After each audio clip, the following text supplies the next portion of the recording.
I think banking in general is going to be totally different.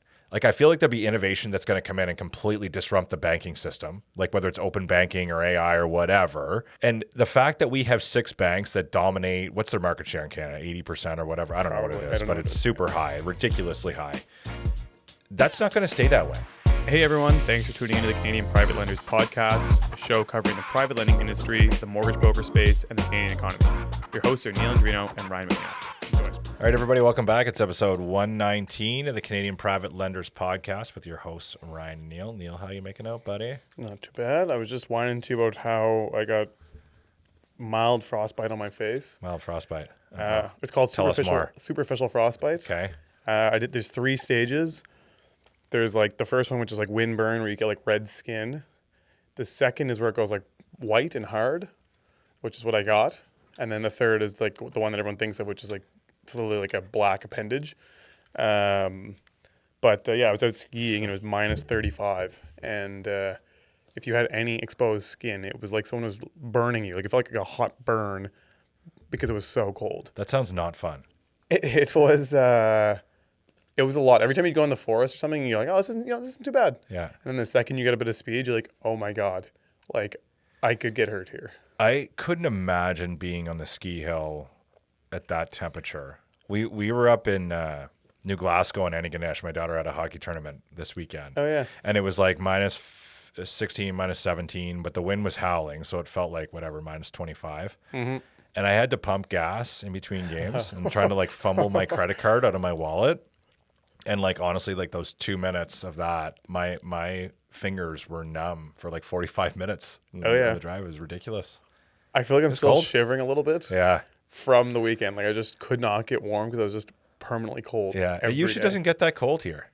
No, there's like a cold snap across the whole. It looks like the whole continent. Yeah. I saw a picture today of showing everywhere. Everywhere's like Toronto had its coldest temperatures ever last week, and yeah. New York crazy was amount cold of in snow. Alaska.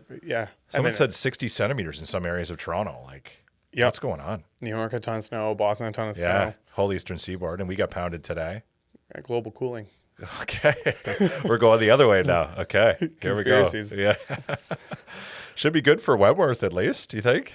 I think that Wentworth's been getting a bunch of snow. I saw someone posted today, like everything's open.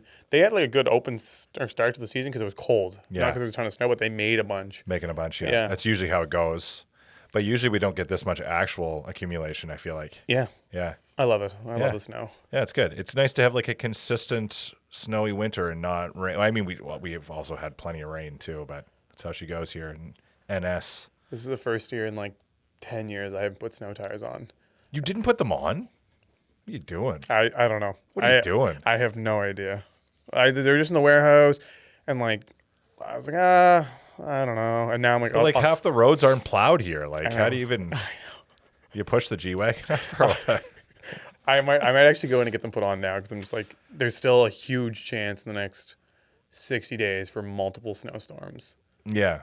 And it is pretty like sketchy. Like today I was out there, I was like, it's slippery. Yeah. I find even with the winters on, sometimes it can be pretty sketchy. Oh yeah. Yeah. That'd be such an annoying way to go too. Yeah. I slid into a intersection this morning and cops pulled me over, gave me a ticket for window tint. Completely irrelevant. Standard, eh? Yeah. Do you have the front windows tinted? Yeah. Yeah. I didn't get them done like it came tinted. I would have done them anyways. But to me, I was like, I'm deserving of it because I've had my windows tinted since I was 16. Why is that even a rule here? The thing I've heard is that if like they come up to the window and you have a gun and they can't see you and they can't identify you through the window. So I also don't go black. I just go like lightly tinted. Okay. So it's the same on an SUVs. The back windows are tinted. Yeah. So I just match that so it looks clean and consistent. Yeah. Like, I just like the aesthetic. So the reason I ask is because before I moved from Ontario, I was buying a car there because it was substantially cheaper to buy there than here. Yeah. And they offered to throw in the tint on the front windows as well. And I just like happened to look it up, and they're like, "This is illegal to have tint in Nova Scotia on your front windows," but it's not the case in Ontario. Yeah. And My car's from Ontario, that's why it has tint. I don't know. I don't know. I don't think that's a big deal to have tinted front windows, but No. And like I said, I've never ever had a problem with it. Ticket was $200. He's like, "Oh, you can peel it off and I'll get rid of the ticket." And I was like, I like my tid. Yeah, I like the look of it. So I got to keep it. Yeah. I got to pay this one. Yeah. Or put it in the pile with all the other ones, eh? yeah. Oh, God. Anyways, what should we talk about today, Neal? The future of private lending. We're going to go to the future, are we? AI robots just giving out money. Okay. That's We're the going to get the answer. crystal ball out. Do you actually think? Okay, yeah. If you had to say in like 20 years what Yeah. this industry looks like, what Well, do you think? Different. Okay. Different. I'm just going to leave it at that. Yeah, I mean, it's hard to say. And I think we'll go through a couple different things here to see the evolution, or at least as far as we can predict in the short term. But 20 years from now, I mean, I think banking in general is going to be totally different. Like, I feel like there'll be innovation that's going to come in and completely disrupt the banking system, like whether it's open banking or AI or whatever. And the fact that we have 6 banks that dominate, what's their market share in Canada? 80% or whatever. I don't know what Probably. it I is, don't but know it's what it is. super high, ridiculously high. That's not going to stay that way, especially when you look at the United States and it's so fragmented in every state. And there's there's some dominant banks in the States, but it's nothing like the Canadian market. Like, I think alternative lending, not just in the fact of like the private or, the low credit score type borrower. I think it's going to be a total evolution where people are going to be looking for alternatives in terms of flexibility, and maybe they pay a slight premium for it versus whatever the lowest market rate is, but they get the service, or they get, an actual person that they're talking to, right? But I think, I don't know about 20 years, but I think 5 to 10 years from now, the personal touch aspect of alternative lending is still going to be there. Interesting. Yeah. That's what I think. Yeah, I think yeah, in the alternative lending space, I think more so like very much like private type lending. There might still be some personal touch. I think regular lending will be even more systemized and commoditized. You think it will be? I think there's gonna get I tools would where they can get, like, it'll be getting appraisals and stuff will get so like Just be automatic. so systematically done. Yeah. Prices they'll have so much data and the ability to compile it so quickly to get like a pretty much exact reflective numbers of where things are worth.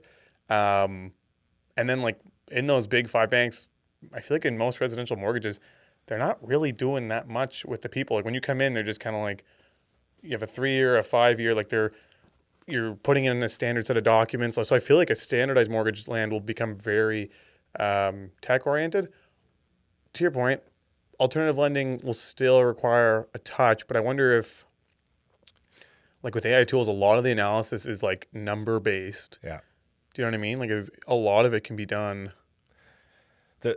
The one thing I wonder about with these big institutions, because they're so big, is that eventually they're going to see the writing on the wall, and their approach is going to just be acquiring as many alternative lenders as they can. Yeah, I meant to respond to your comment about that, like that. I don't think they're going to lose their market share. Yeah. I don't think the government even wants them to lose their market share because they have a lot of control in the way that it's set up now. Yeah. And to your point, if it starts to go that way, they're either going to introduce policy to squeeze out alternatives, or just acquire them. Or just acquire them. Yeah. In private lending, time is everything. The faster you move, the faster deals close. At Mortgage Automator, we build a platform that transforms how credit unions and enterprise lenders originate, service, and scale their business. No spreadsheets, no chaos, just precision, automation, and control. From loan origination to servicing and investor management, every step is seamless so you can focus on what matters most: growing your portfolio and customer base, not managing it. From AI to compliance and everything in between, Mortgage Automator is trusted by hundreds of private lenders across North America and is the highest-rated platform on G2 and Capterra. Mortgage Automator, powering the future of private lending. Interesting. All right, so today we're going to dive into private lending in Canada, where it's shifting from a niche bridge product into more institutionalized or tech-enabled and regulated part of the housing and construction financing stack. So especially we look at things like the renewal wave coming through, underwriting tightening guidelines across Canada, fraud controls, and who qualifies just in general for deals that get done in Canada. So we've talked about the renewal wave that's coming. You hear it in the news all the time, but a massive share of Canadians are renewing between last year and this year in 2026. And I think the most of them were through 2026.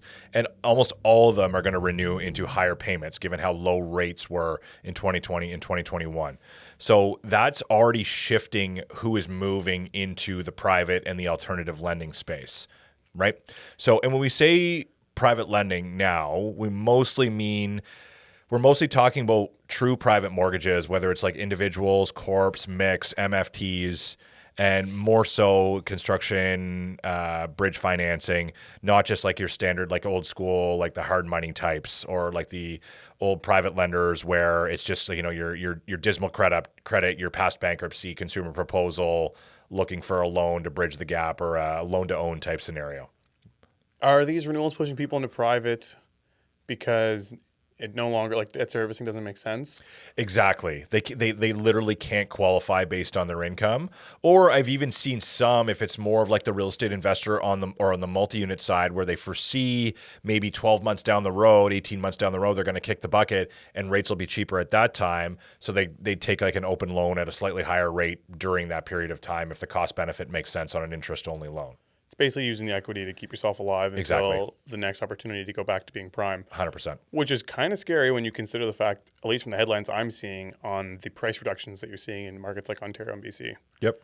Because that whole idea of having all this massive amount of equity and having a bit of stability with it is kind of getting wiped out. Well, you're not seeing many ads anymore for 85, 95% loan to value second mortgages, right? Like they just, they're not what they were 2 or 3 years ago, because if you're lending like that, you're probably in some trouble right now, if I had to guess. I'd be very curious to see. That's the other reason that potentially private lending could face some expansion risk, and the larger banks could use this as an opportunity to kind of prove a point of like, if mix and stuff start blowing up right now, losing a ton of investor capital from people who live across the country, they'll be like, look, this is what happens without a ridiculous amount of regulation and control on our banking. Absolutely. So I'll just also chime in that we're just spitballing right now. This is certainly not financial advice here, and we're not actually predicting the future, just kind of giving our 2 cents. Yeah. So what's changing in Canada right now? So we just touched on renewals. Let's go a little deeper here, okay? So these are structural demand drivers. So the Bank of Canada suggests that 60% of mortgage holders are renewing between 2025 and 2026 and are all basically expected to see payment increases. The average payment increase could be about 10% for 2025 and about 6% for 2026 versus what the baseline was in late 2024. And that's significantly lower than I think when you first heard about like this renewal crash that was coming, right? Because rates were so high in 2023 and 2024 that, you know, they saw this big wave coming where everybody was going to default and so on and so forth. And defaults are way up. They're back up to like 2020 levels, but they're still not at all-time highs yet, right? So, you know, it hasn't been as drastic as once thought because rates have kind of settled down a little bit. You know, it's a big shift in the market right now with this renewal rate, right? So it's probably a combination too of when people see that their payment's going up and they feel like their house value isn't what it was, they're less motivated to try and protect that asset. Absolutely. If it's $1 million house, like, okay, I got to keep this thing. Now it's worth $700,000. Yep. I owe $650. I'm like, oh, maybe I'm not as keen to make the effort to keep it. You were just talking right before we came on air about how you're seeing it just with your network and friends, and I see it too, where people are just tightening up in general and not spending as much. So 10% on your monthly mortgage payment can still be a shock, right? It can be substantial, right? And simply put, like the rates are not going back to 2% anytime soon, if ever, right? So, you know, some people, we talked about some of the reasons why people would shift into private lending or alternative lending, but it could be as simple as someone needing a speedy solution where they're coming up from renewal, they're not willing to sign on for that significant increase, and they need some short-term flexibility, a temporary solution. But again, like from the perspective of the lender, you're still going to be looking for quality, even if it's someone coming from the A side, and the exit's still going to matter at the end of the day. Okay. Do you want to talk about underwriting rules here, Neal? Anything you want to add on there? So we got on here, so the OSFI B20, so it's the underwriting expectations for federally regulated lenders. The stress test minimum qualifying rate is one reason some borrowers who can't can pay can't qualify. Which is what you just mentioned, right? Basically, people are just simply not qualifying up at renewal, and they can't renew with the same lender. Yeah, which again makes an opportunity in the private world to take on some of these assets, hoping that they're good. Yep. More non-traditional borrowers explore alternative private options, so self-employed, variable income, and short timelines. Yep. I think that's a pretty big box as a self-employed piece of people who make money not on your standard T4. 100%. T1 incomes. I'd say at least 40, probably close to 50% of our borrowers are self-employed or rely on some sort of self-employment income. And there's been a significant increase. I don't have the exact numbers, but there's been a significant increase of the amount of people since COVID who have started their own business and rely on that as income, right? Probably one of the key takeaways from today's episode is that private lending is no longer a tiny fraction of the market. So I've seen it quoted in places as high as 12% of the Canadian market. I've seen others quoted at 10%. I can't find a reliable source to actually say what this is. And it very much varies by region and province in Canada. But 20% in Ontario. What I can say exactly in Ontario, yeah, FSRAO, it actually reports private lending mortgages increased their share, and this was in 2023, to 20.4% of the total number of mortgages and 15.6% of the dollar value.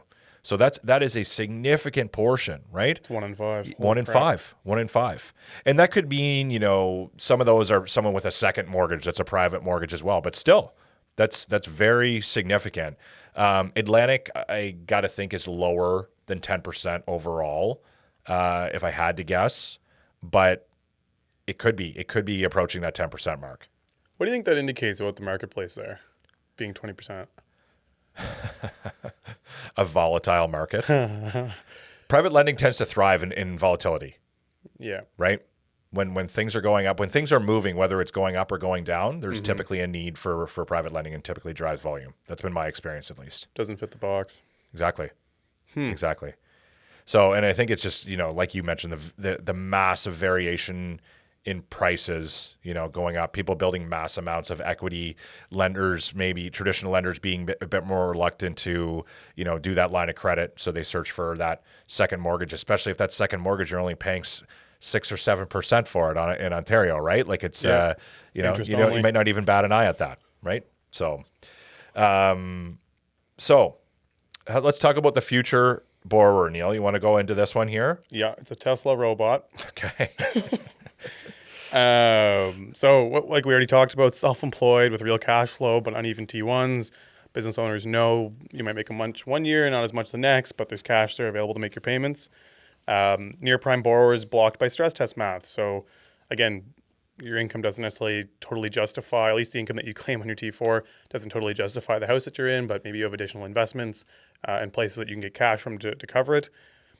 Like we've always done and talked about a million times, short-term needs, bridge, renovations, construction draws, time-sensitive closings. I think you'll see probably an uptick in time-sensitive closings because there's going to be people who get pinched. They think they're getting a refi or some new renewal, and last minute they don't. They need to get out of the house. It might provide an opportunity for a new buyer. And so I think that'll be a window of deals for privates that'll grow. Yeah. And then borrowers managing renewals and debt consolidation as payments reset. So yeah, I think there's going to be a lot of that going on with debt consolidation as well. When people are getting tight across the board, everything's expensive. We were just talking about that. Cars have gotten to be ridiculous. And so people are going to need to consolidate that onto their homes because that's going to be their cheapest form of debt. So in the effort to bring all their payments down, maybe they'll use a private to tap into some of the equity in their house. And we're certainly seeing more inquiries on the debt consolidation side, which is typically a concerning trend to see. I've seen it before in the past. But again, it comes back to private lending should be used as a bridge just to get you from point A to point B, not something you're looking at as a permanent solution, right? You don't want to be continuously renewing that. It's all about it's all about the exit strategy, right? You still have to have that regardless of whether you're in a tight spot and you're consolidating debts or you're just, moving from point A to point B and you need it for a bridge for a month or two. But at the end of the day, a borrower shouldn't be looked at someone just with bad credit on private lending, right? They're just not a fit for traditional banking at that time. Private should be intended to fill timing gaps and only when the path back to conventional lending is real. I like right? that a lot. Does that make sense? Yeah. I think that's, again, the general misconception. We talk about that. The private is all a bad credit game. Yep. But it's really a timing game. And I think like that's probably one of the big reasons why its market share has increased so much is because that stigma has started to go away and it's become a necessary tool in the market. And people just don't think of it as just like, oh, like Joe down the street, blew up his credit and went to the new Dartmouth Crossing casino and blew his paycheck and now he can't make his mortgage payments. It's not necessarily the case. There's a bunch of different scenarios. We've seen like crazy high net worth people who are just like have so much equity but just need cash for a short period of time. Paid off and they see properties. it exactly. They see it as a tool and they use it as a tool, right? And it can be a very effective strategy if used properly. I guess to your point earlier, volatility, and I think the pace of volatility in the market has expedited. Yep. And so with that speed in the market, there's a requirement for fast capital. So another big thing that we're going to see in the future, and a lot of the private lenders we talk to have mentioned this, that more regulation is coming to the space. And that's a given. When you increase in market share, the Bank of Canada is going to have more scrutiny on us in general. From a provincial perspective, it's going to vary because it's provincially regulated in the private lending space. So I mentioned FSRAO. It's the Financial Services Regulatory Authority of Ontario. They have disclosure expectations already around fees, relationships, suitability, and they emphasize transparency in brokered mortgages. And this is relevant for all private deals. It's relevant for all deals at the end of the day. Mm-hmm. And their broader supervision planning explicitly highlights that private mortgage market share growth and the regulatory attention it attracts, right? So they have eyes on this already. Obviously, if it's 20%, almost 20% of the market there. And I've seen this in Nova Scotia, New Brunswick as well. There's similar disclosures around fees. And the regulator in New Brunswick, FCMB, actually has an expectation that for mortgage brokers, that business will be shared among multiple private lenders, which I have my own opinions on, and I know a lot of brokers do too. So picture this, Neal. Say you're a mortgage broker who's highly successful and you regularly deal with Scotiabank, right?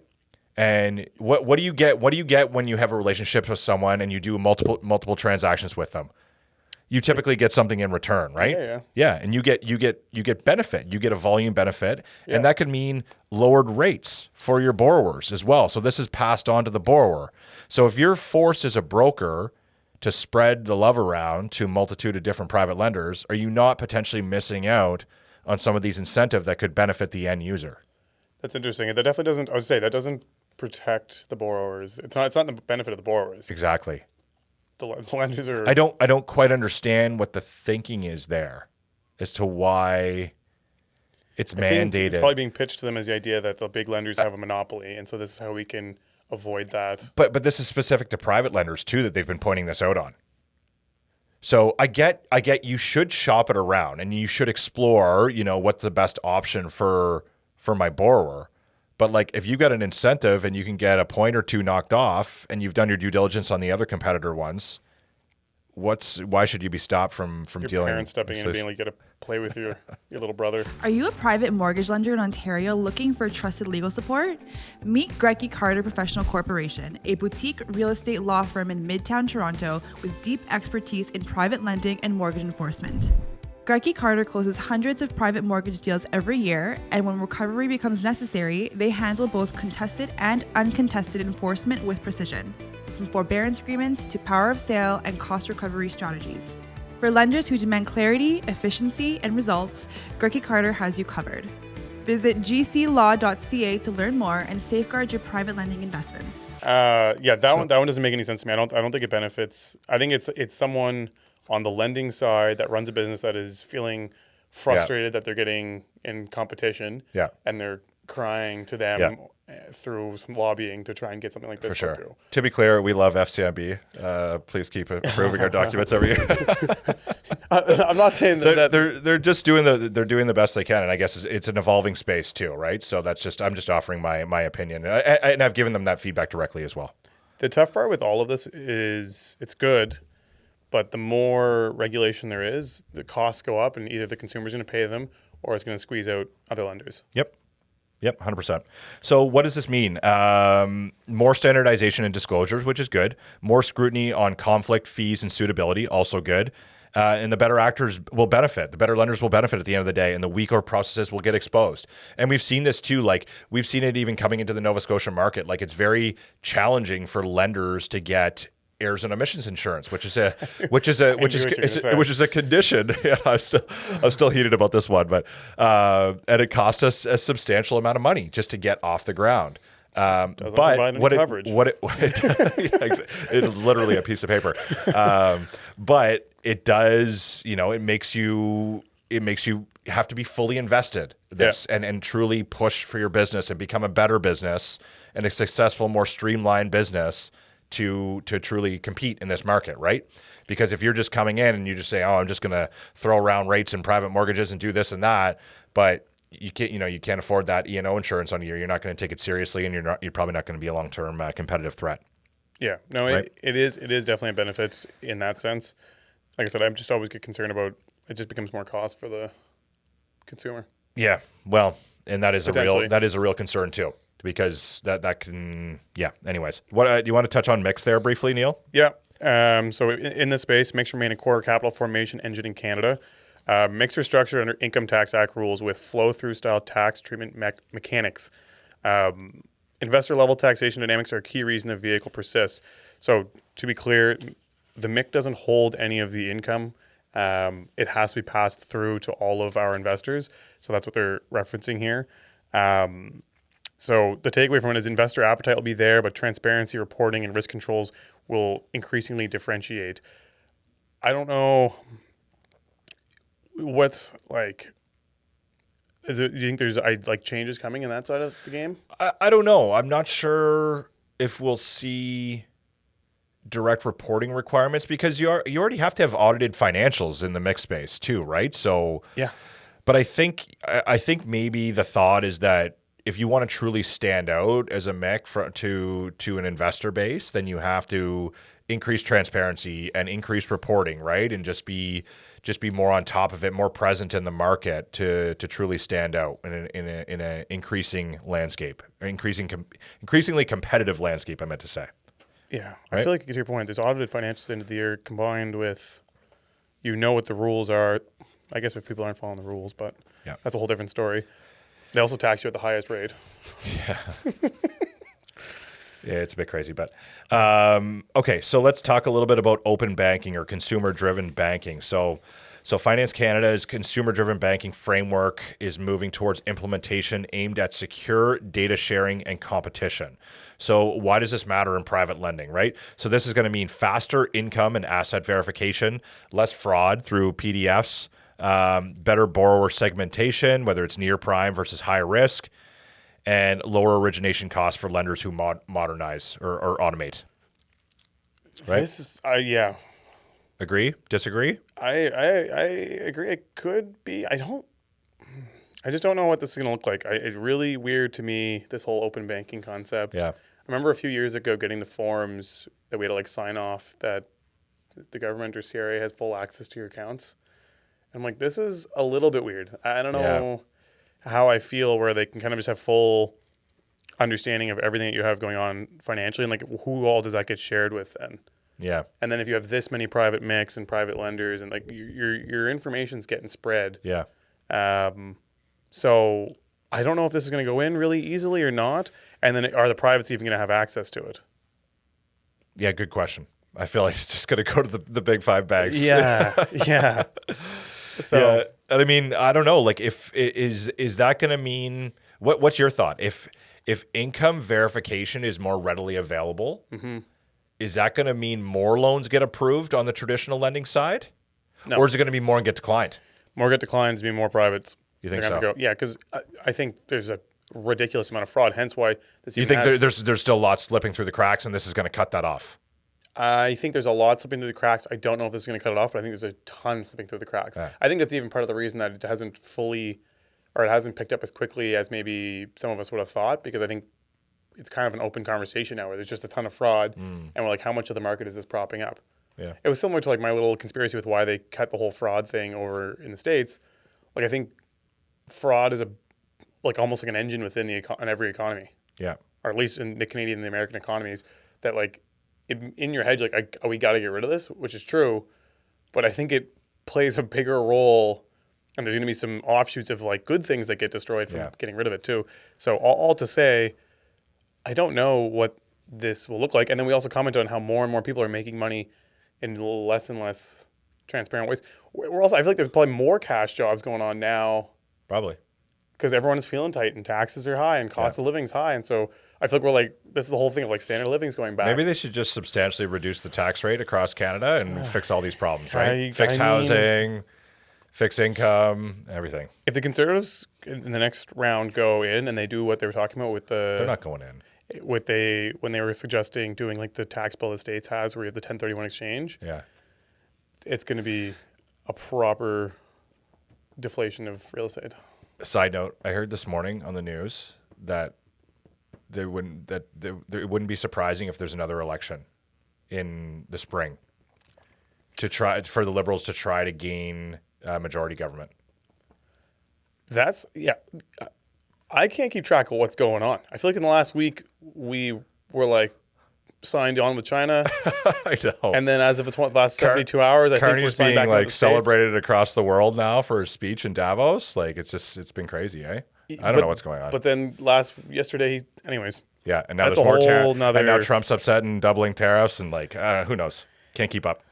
So yeah, I don't know if the open banking how it's going to go. Let's talk about AI and fraud. We got a couple more before we wrap here. Yep. So the next operating system for private lending. So AI is unlikely going to replace underwriting, but it is going to reshape it. And we're starting to even implement this on our side. I know some of the banks are loosely dabbling in this. I don't know how deep they're going or what kind of regulations are in place there, but practical ways AI keeps showing up. So document classification and exception spotting, cash flow and income normalization for self-employed, property risk flags. It could be zoning, comps, liquidity proxies, and portfolio monitoring, early warning, renewal triage, and so on and so forth. So there is some benefits coming there, and it's really more about further automation to the business, right?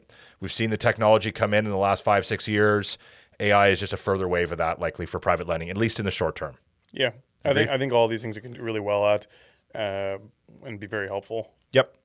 So fraud is another big one, right? You hear it all the time now. It's becoming more and more, and that this income confirmation thing there's been a lot of noise coming from the broker space to the Canadian government to implement this change. So, you know, we just mentioned it. Industry reporting highlights ongoing concern about mortgage fraud and public trust impacts. Specialized fraud insights and mitigation guidance are increasingly formalized. And that could be in something like title or real estate related fraud reporting as well. Equifax has also highlighted heightened fraud concerns amongst Canadians. This raises the expectations on lender controls as well, right? Mm-hmm. So anything you want to add on AI or fraud in the space? If you ever see a company that's like saying AI does all the underwriting, I'd probably avoid it. Yeah. Maybe not as a borrower, but if you're investing, Depends on what you're looking for. Yeah. I mean, I think AI has the ability to learn these things and get better and better at it and just be really fast because there's a big part of the underwriting that is basically the mechanical systems of checking things over, and it can do that really quickly for you. Yep. And can also like catch if a PDF's been edited and things like that, which we wouldn't. Yep. Your eyeballs can't do. Exactly. And to that point, you just kind of said it, Neal, the more private lending becomes mainstream, the less tolerance there is for the just trust me processes, right? Mm-hmm. And I think that's a good thing. It's not, the old buddy system anymore. It's like you actually have to prove yourself. You have to have the processes in place. You have to act like essentially like a bank if you want to do this and you want to be successful over the long term in an evolving market. Yep. Right? Neal, let's wrap up with construction financing. You want to kick us off here? Yep. So we think this is a big opportunity. Construction is a big part of private capital. Canada's housing supply pressures have been, we'll say, beneficial for this marketplace over the last 5 to 7 years. Mm-hmm. Construction obviously has a lot of cost volatility and moving parts. So typically it's a little harder to structure regular capital. I will say CMHC alleviated a lot of those concerns for the Big Five and a lot of other banks. Yep. But for maybe some of the smaller scale projects and even some of the big ones, I know in Ontario they've got massive ones on the go. Private lenders can be more flexible in draws, collateral packages and timelines, securing other assets to help you get across. Yep. So if risk controls are strong, there's a great opportunity in the private world. Some commentary in the Canadian commercial real estate financing suggests construction financing is evolving into a more rational phase after volatility. Still cautious but moving. Construction sector outlook material rate references rate moves and ongoing investment dynamics. So I think, what do they mean by there's a more rational phase after volatility? That's when a property be stabilized. Yeah. But I think that the long and short of it is, I think volatility just in general in the commercial space. Yeah, right? there's a lot of volatility in general in the construction side of things and in the commercial world. Yeah. Which has always been good, again, as an opportunity for privates to get money out the door. I think as time goes on and there's more experience and more data tracking, I think the point is that there's going to be like a little bit more understanding of what that volatility looks like. Yep. And also in comparison to where the marketplace is at.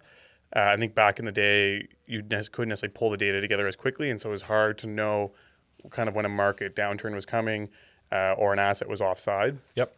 So I think this should continue to be a big opportunity, especially as Canada continues to slowly turn up its immigration, we'll call it portal, I guess. Mm-hmm. They've already talked about, like, in about 5 years, there's an expectation here where we're going to be upside down again on homes. On inventory, you mean? Yeah. Yeah. And so we'll be back in that big push. But I think there's also a ton of projects. I think there's more projects on now than ever in the history of Canada. Yeah, it's crazy. Which I know you guys all heard me scream about it. Makes me very concerned in this space. Yeah. But there's still, if you're smart with it, there's still an opportunity as a private lender to expand your book in that space and do well with it. But you got to make sure that you underwrite your sponsor, underwrite your borrower, underwrite their budget very carefully, because those are often manipulated. Yep. And then also underwrite the exit, making sure it makes sense. And you also add in like that volatility. Like maybe there's a bit of a rate shock, or maybe there is. The one that no one seemed to peg about 2 years ago was the rent shock that we're facing now, at least locally.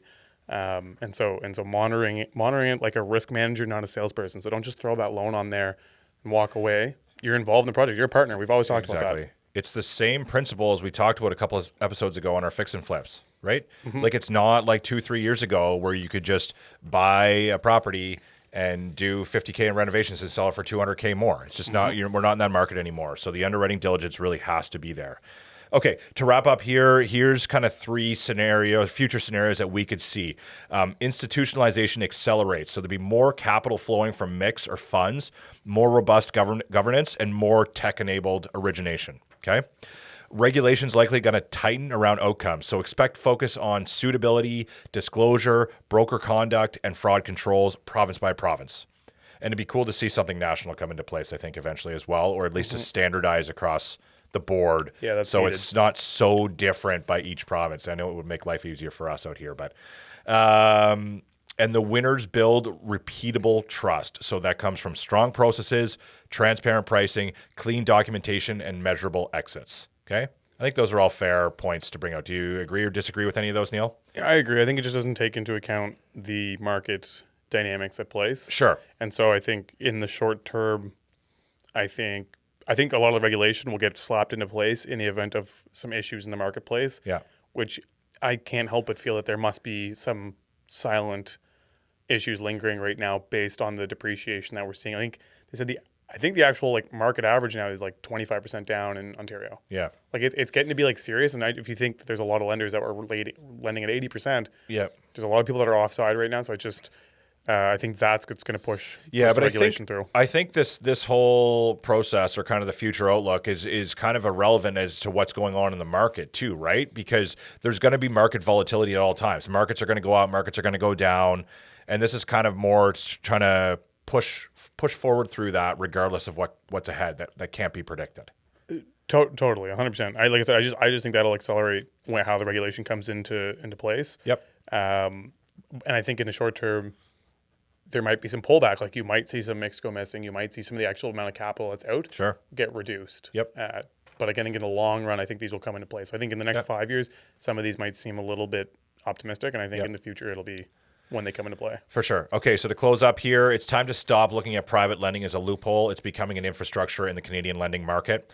And if you are a lender, it's time to invest in verification, portfolio monitoring. If you're a broker, obsess over suitability and exit strategy. You always want to be thinking about that when you're dealing with alternative mortgages.